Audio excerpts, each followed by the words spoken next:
proteases, which convert them into tripeptides, dipeptides, and amino acids, which are then absorbed by the body. This figure shows the absorption of amino acids. It is the same as absorption of glucose. The amino acids are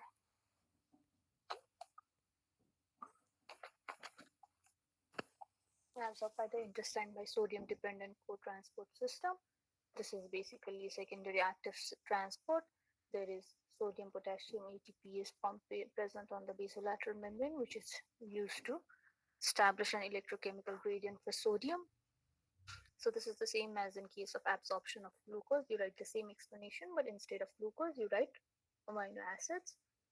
This is the basolateral membrane. This is the brush border. This is the intestinal lumen where products of the protein digestion are present. Namely the amino acids, the dipeptides and tripeptides. This mechanism is used by the amino acids to get absorbed. So this is the sodium potassium ATPase pump that is present on the basolateral side. What this pump is doing is it pumps 3 sodium out from the interior side to outside and brings 2 potassium in. You write 3 over here and you write over here. So 3 sodium is going out and in its place 6 potassium are coming inside the cell. So this pump, due to the action of this pump, the concentration of sodium in this enterocyte is kept lower than the concentration of sodium in the intestinal lumen. So when the concentration of sodium in the lumen is higher, sodium it comes down its concentration gradient and enters this enterocyte. And when the sodium comes down its concentration gradient, it also brings amino acid along with it. So this is a sodium dependent co-transport system which is used by the amino acid to get absorbed. So this is exactly the same mechanism which has been used by the monosaccharide glucose and galactose. So if you learn of one mechanism, you can write the other easily. Just in place of glucose and galactose, you write amino acid. So when this amino acid, when it comes within the enterocyte, it is then transported to the blood by this facilitated transporter. So this way, the product of protein digestion, the amino acid, has been transferred from the intestinal lumen to the enterocyte and subsequently to the blood.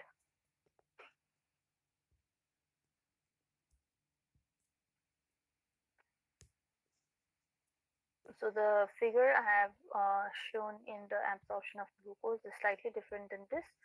It's because I've taken from two different places. You can make the same one and write amino acid in place of glucose.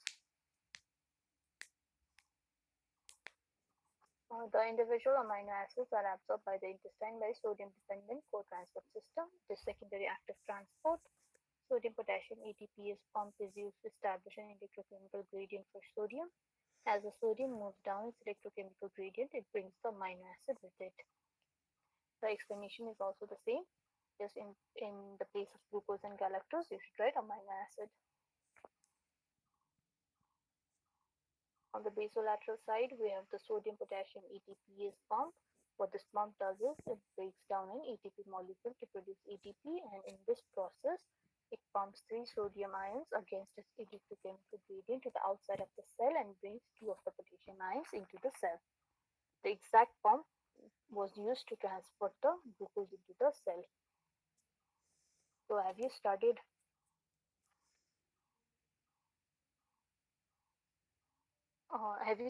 the absorption of monosaccharide? Did you practice writing the answer? So if you did, if you have done your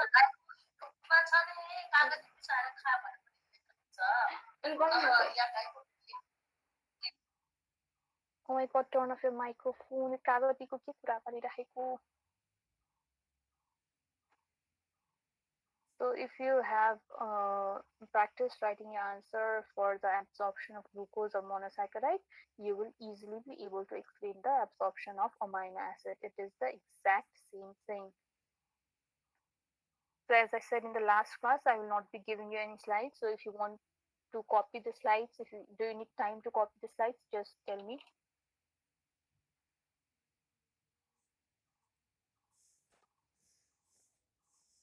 So by the action of the sodium potassium ATPase pump, the concentration of sodium inside the cytoplasm decreases.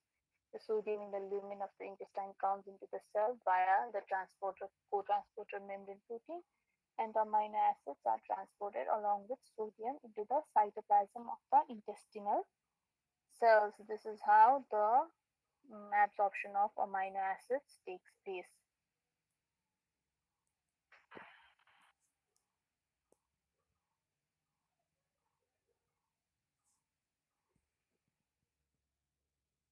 That is for the absorption of the amino acid, but as I said, there are other products of protein digestion which can be absorbed as well, and these are the di and the tripeptides.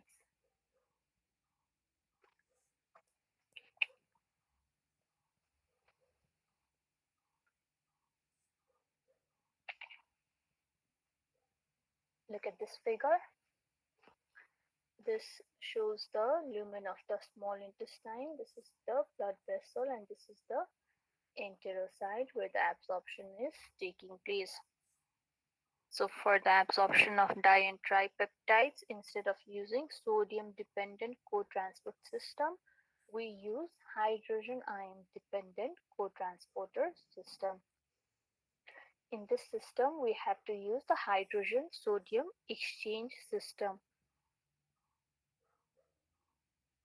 So this is the same pump, sodium potassium ATPase pump, which is pumping 3 sodium from within the enterocyte to outside, and it is bringing 2 potassium inside.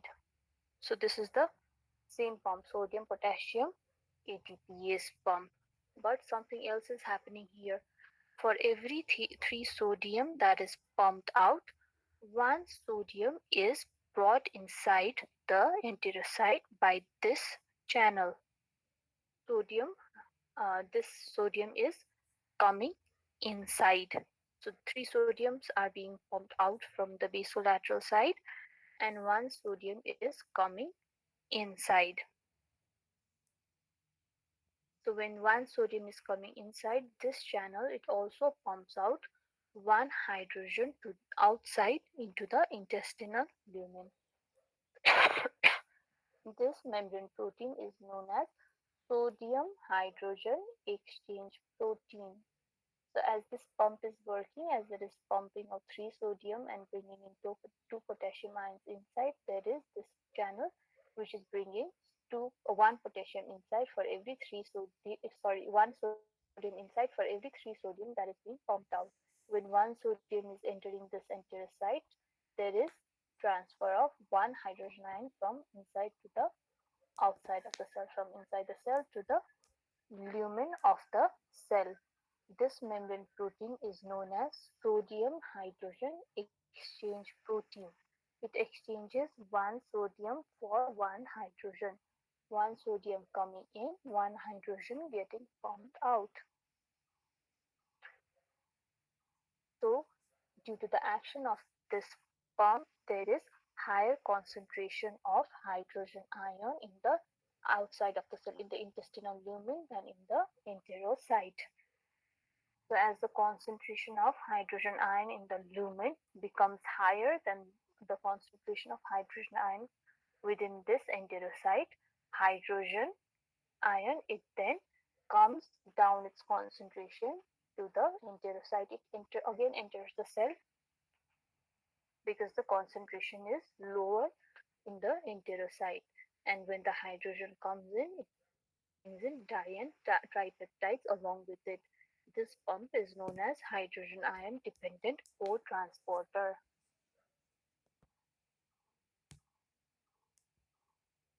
So the hydrogen ions, the concentration is higher here, and when these hydrogen ions, when they rush into the cell down their electrochemical gradient, then the di and tripeptides, they also travel along with it. So for the absorption of the di and tripeptides, there is the 3 pumps are working: sodium potassium ATPase pump, sodium hydrogen exchange protein, and hydrogen ion dependent co-transporter. So the lower part, this part, please do not need this. If you are asked only absorption of di and tripeptide, this part it shows the absorption of individual amino acid, because same thing. This pump is also working. There is sodium getting pumped out, potassium getting pumped in, which leads to decrease in sodium concentration here in the enterocyte, and sodium comes down its electrochemical gradient, and it brings individual amino acids along with it. So this is what we talked about when we talked about the absorption of the amino acid. For di and tripeptides, there are two more forms you need to know about. One is sodium hydrogen exchange protein, and the other is hydrogen ion dependent cotransporter.